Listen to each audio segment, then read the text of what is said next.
about it. I think we are on, David. Thank you for coming back. You've actually been on this channel before. When was that? It was quite a few months ago, wasn't it? Yeah, I think it was back in May. Yeah, yeah. So, a very different world at that time. Time goes quick. I'm just going to put some headphones in case we're getting some feedback here. But remind us where you are, David. You're not in England, are you? No, I'm in Queensland, southern Queensland in Australia, near the Gold Coast. Right, okay. And what's the weather like there now? Oh, it's just coming into full-on summer at the moment. So we're hitting 30 degrees every day, and because Queensland was, yeah. No, go on. Queensland was largely able to avoid, any major outbreaks since the early one. It's ridiculously normal here at the moment. I mean, we're playing cricket, and it's shaking hands, and people occasionally wear masks when they're in crowded places, but it's pretty normal. Yeah. Anyway, just before we get into that, I've got to thank you for this excellent poster behind me, which you kindly supplied all the way from Australia to England. So. Oh, we're most glad to do that. I mean, and hopefully it helped a few people follow the right guidelines. So because that's what we've been. Well, as I've mentioned, we've been putting those posters up in a lot of other countries at the moment, and I think they've had a really profound effect in some of the countries we've operated. New Guinea and Ethiopia, we see a lot of people wearing masks, taking the precautions. So.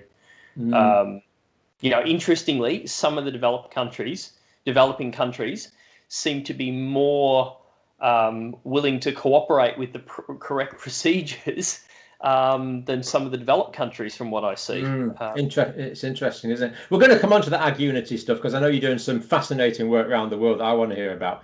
But first of all, there's an example from Australia recently. There's been a relatively small outbreak in Adelaide, which is in this huge chunk of land called South Australia.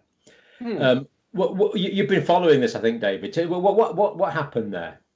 Yeah, well, look, I mean, and maybe I'll just take it back one step from that. Is that I was moderating the Reddit group for Coronavirus Down Under, which was quite an active group with 40,000 people. So we got to sort of see right through the Victorian outbreak, like the sentiment and we were removing messages and things. So we really had our fingers on the pulse there, even though I'm, not in the medical industry myself. So, Victoria got to, I think, 700 cases a day in July. So it was a terrible outbreak there. And I think what everyone in Australia realised from the Victoria outbreak is they were too soft on their lockdowns and process, and they waited too long.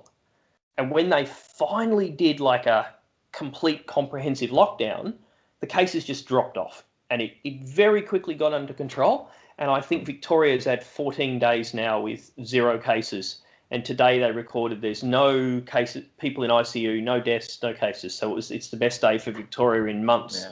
So they've really got over it. So Victoria basically made a bit of a small mistake. They didn't supervise the quarantine facilities properly. The virus got out. There was really quite a substantial outbreak, really. And then they absolutely clamped down on it, and it went away. It was just it was a textbook example of how to fail in initial quarantine. But then a textbook example of what you do to correct that once that happened. It was impressive. Yeah, and they did definitely wait too long, and there was a lot of pressure on the government not to lock down. But when they finally did it, it just worked. What do you think would have happened if they didn't, David? What would have happened?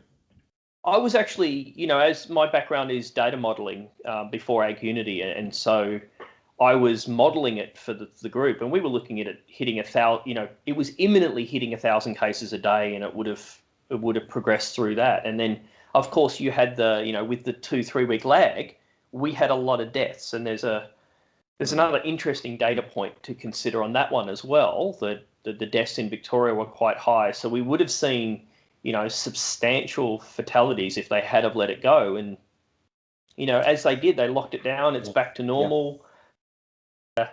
What are we, the 24th? So 1 week from now, Queensland will open the border to Victoria again. So the whole eastern of Australia will be all open up and free to travel. So like eventually they got there. They waited a bit long. They let it get too much with soft lockdowns.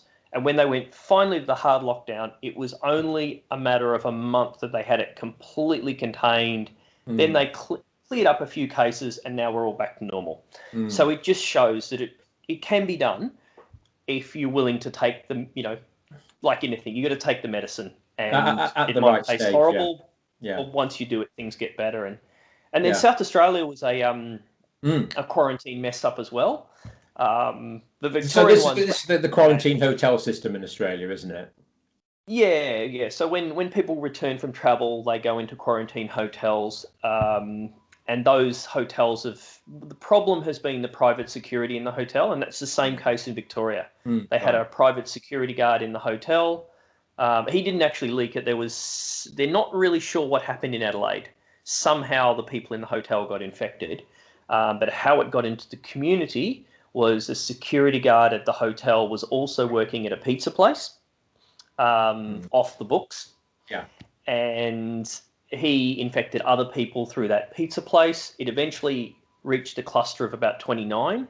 But because when they first interviewed him on contact tracing, he evidently lied about that he wasn't working at the pizza place. He said he dropped in there, and they reacted very strongly and implemented a 6-day, they called it a circuit breaker, but it was a hard lockdown, and all the other states closed off travel from South Australia.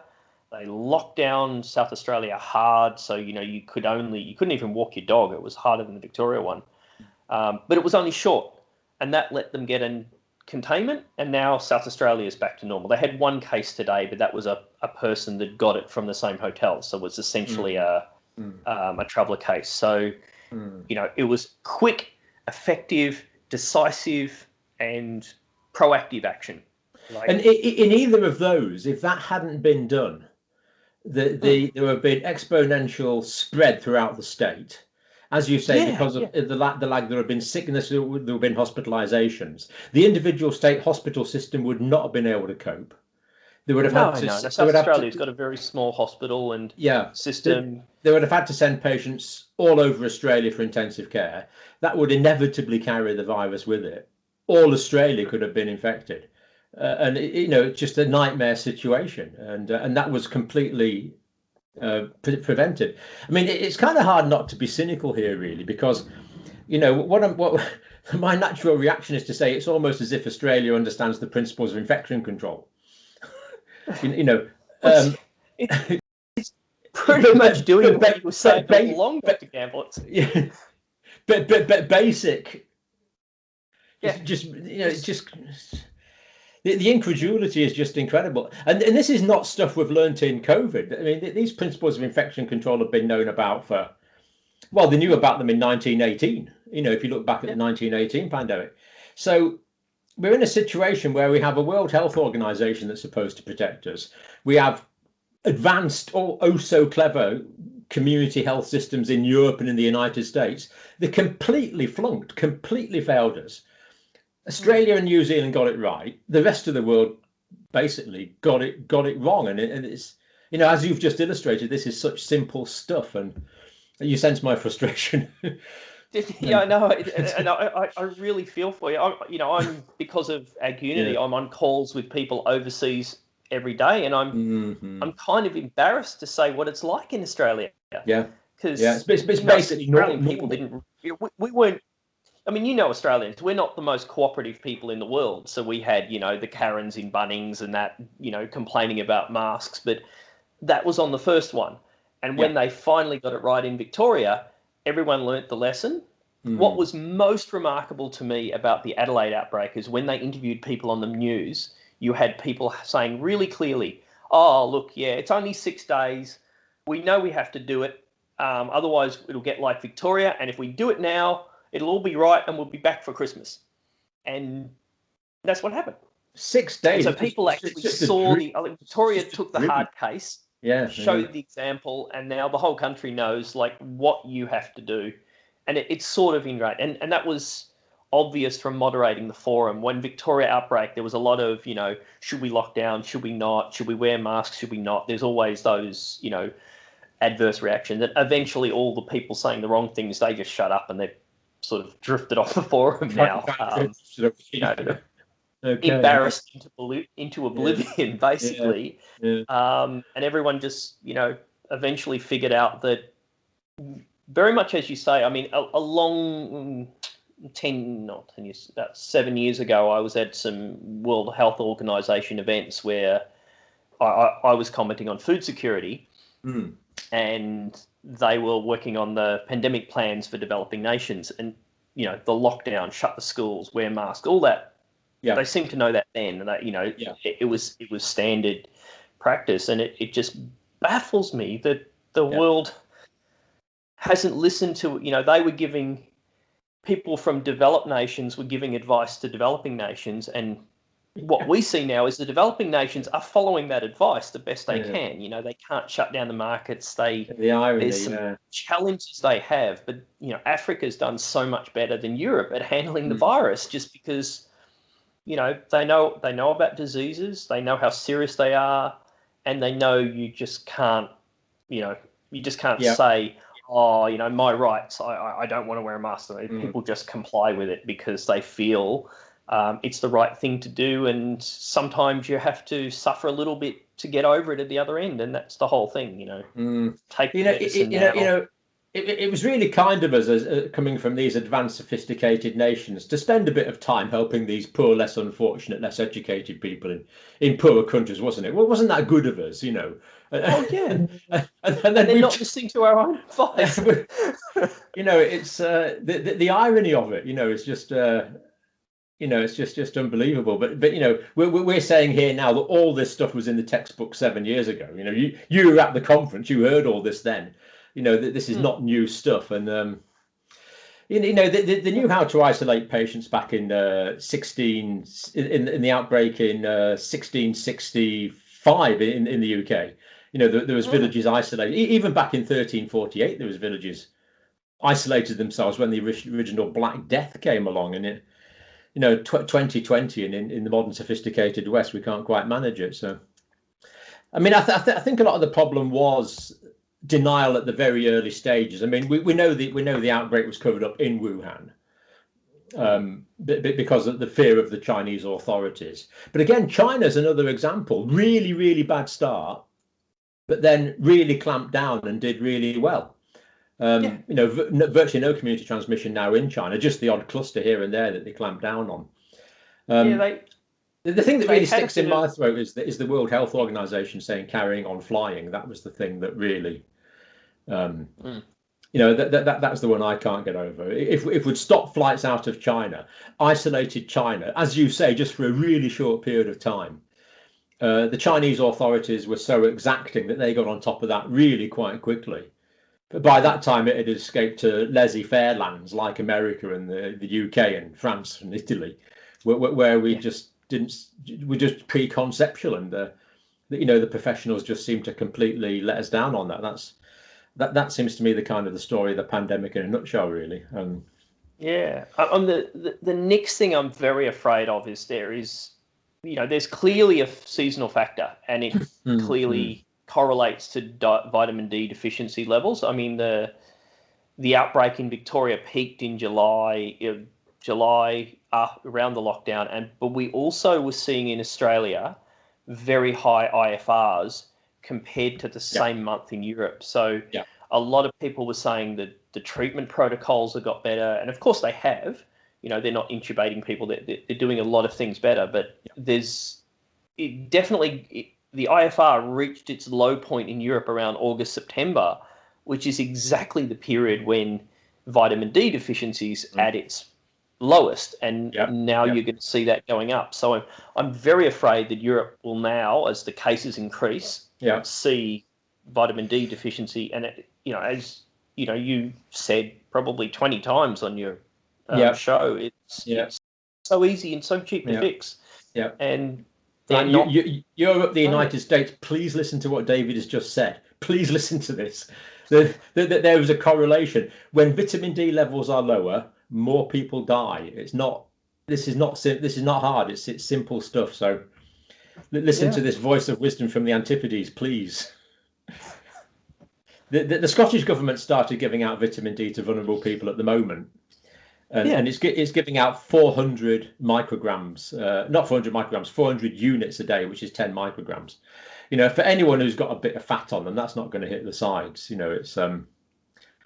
It's and in the UK we're going to do that. The plan is to give 2.2 million people vitamin D over winter, the most vulnerable. But it looks like the dose may not be adequate. And of course, your great namesake, David Davies MP, is working on this really quite hard. And I mean, I'm convinced we've got the word of 2 David Davises now, so that's good enough for me. So, okay. So let's just hope governments and people around the world listen. Well, where did you start thinking about this vitamin D idea, David? It wasn't me that led you astray, was it? Or... Yeah, of course it was. Yeah, it was. Okay.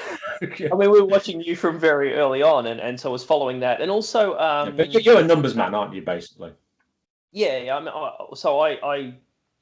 I had a very high-end job in investment banking, and literally that's what I did. I owned $100 million expense line for buying data into the bank. So, and previously that I'd ran treasury technology, which is another, highly finite thing.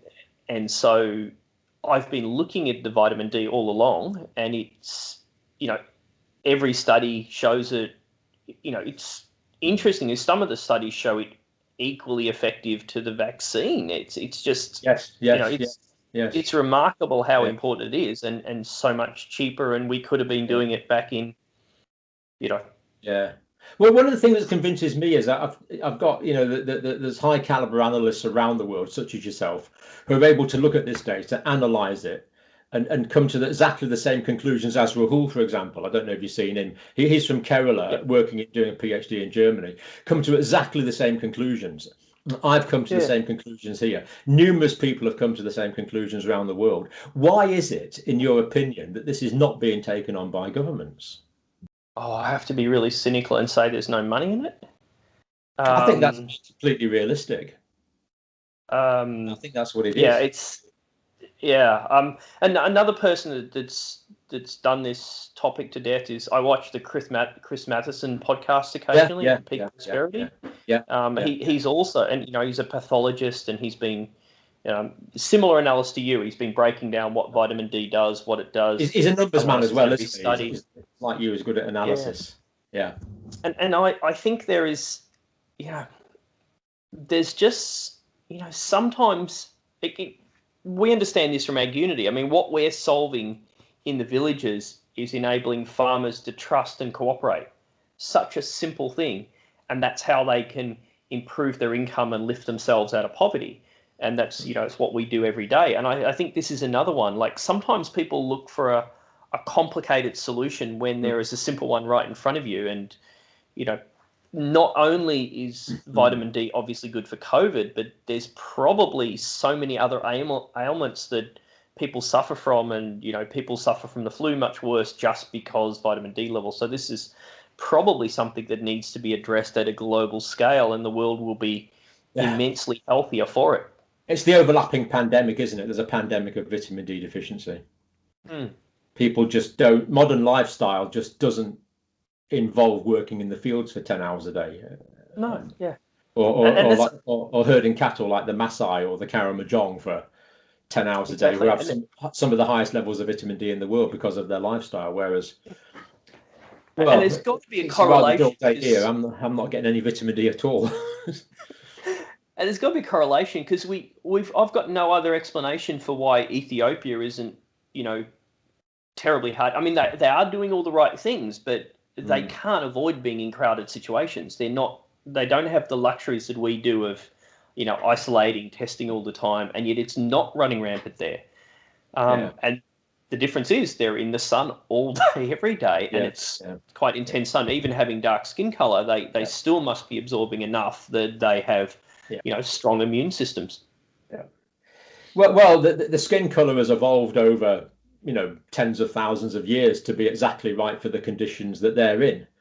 And of course, this is part of the problem with migration. We have darker coloured skins now, people with darker coloured skins living in the northern latitudes, and it's just, and then people wonder why they run into problems. It's just so obvious that the adaptive advantage to being white has been that we make vitamin D.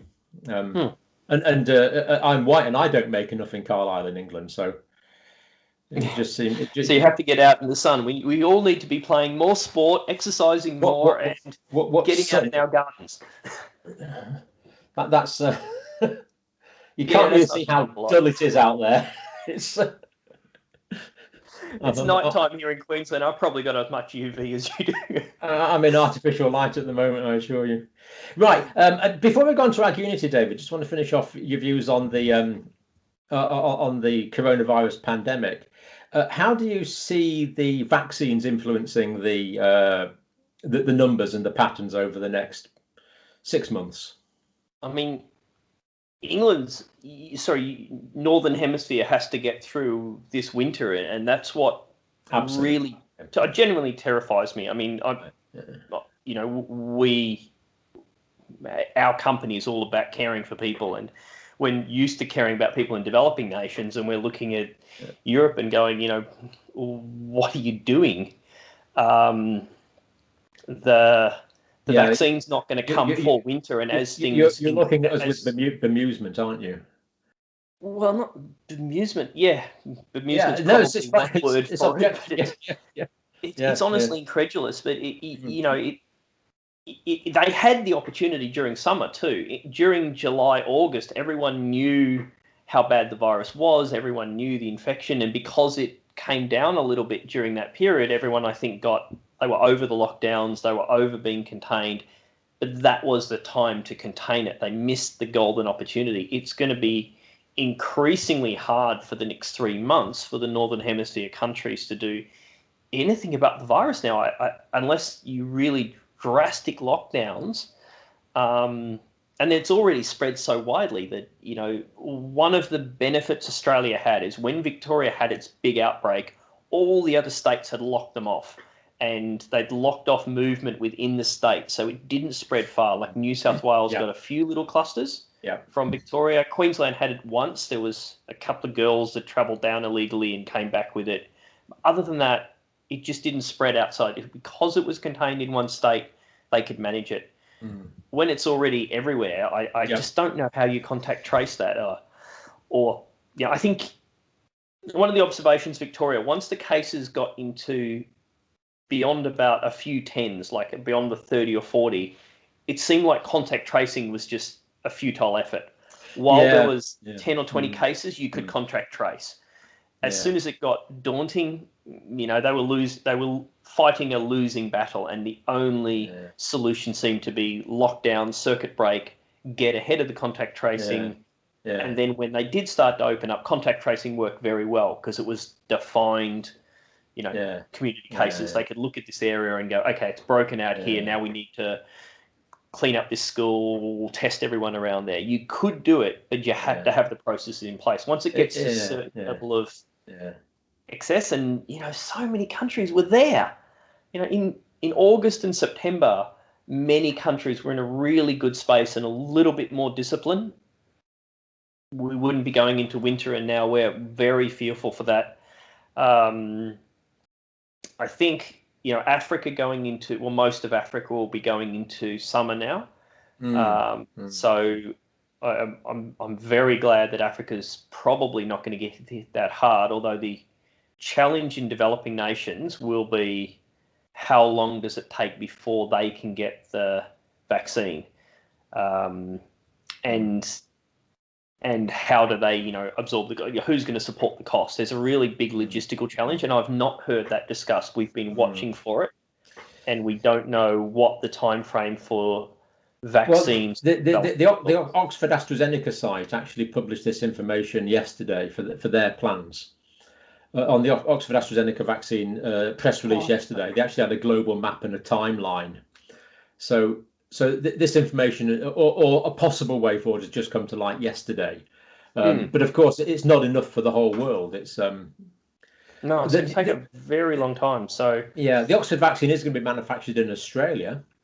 Don't know where, don't know how much, but that's encouraging for Australia. And then I know they've got plans for 3 billion doses, which is a pretty good start, but it's not. Again, it's not enough for everyone. We need.